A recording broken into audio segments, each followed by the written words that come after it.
a small town on the edge of an ancient forest. Locals whisper about the trees, how they seem to move at night, how shadows linger too long. There are stories, of course, of people who entered and never came out the same. Ethan, a 17-year-old with a restless spirit, has always dismissed these as myths. But when his childhood friend, Jake, disappears into the forest one night and returns, different, Ethan starts questioning everything. Jake won't talk about what happened. His once bright eyes are dull. His skin is cold to the touch. And worst of all, he seems to know things before they happen. Determined to uncover the truth, Ethan gathers his closest friends: Lisa, the skeptic; Ryan, the thrill-seeker; and Mia, the one who always felt something was off about the woods. They arm themselves with flashlights, a camera, and a ridiculous amount of bravado, venturing past the warning signs and into the heart of the forest. At first, it's just trees and silence. Then, the deeper they go, the quieter it gets. Not a single insect, not a rustling leaf, just an unnatural stillness. Then they hear it, a whisper. Faint at first, then all around them, words in a language they don't understand.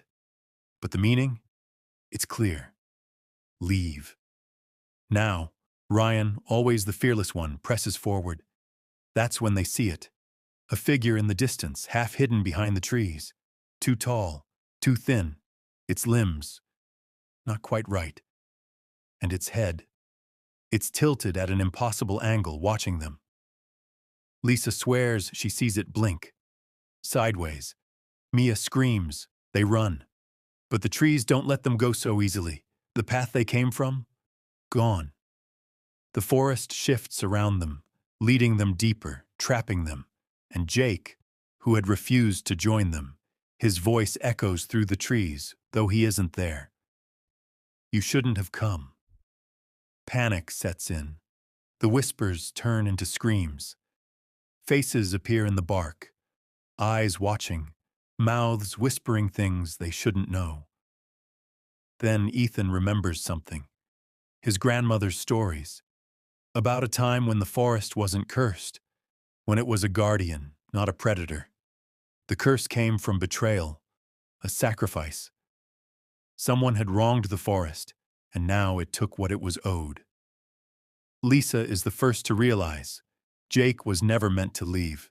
He was a warning, a test. And now, because they entered, the forest had claimed them as its own. There's only one way to leave. They must give the forest what it wants. But what does it want? Lisa vanishes first.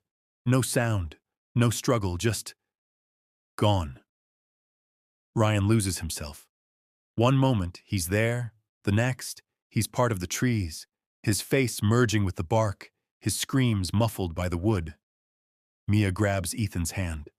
They run, dodging shadows, avoiding the eyes in the dark.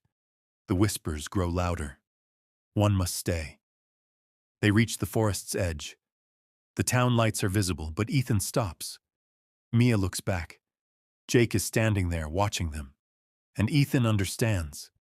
The forest wants a guardian. A trade. Jake was never meant to escape. Neither was Ethan. Mia pleads with him, but Ethan smiles, stepping back into the trees.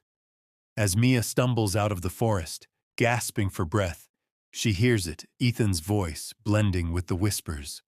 Run. And behind her, the forest returns to silence. Mia never speaks of that night. She never enters the forest again. But sometimes, when she walks past the tree line, she swears she sees a familiar figure among the shadows, watching, waiting.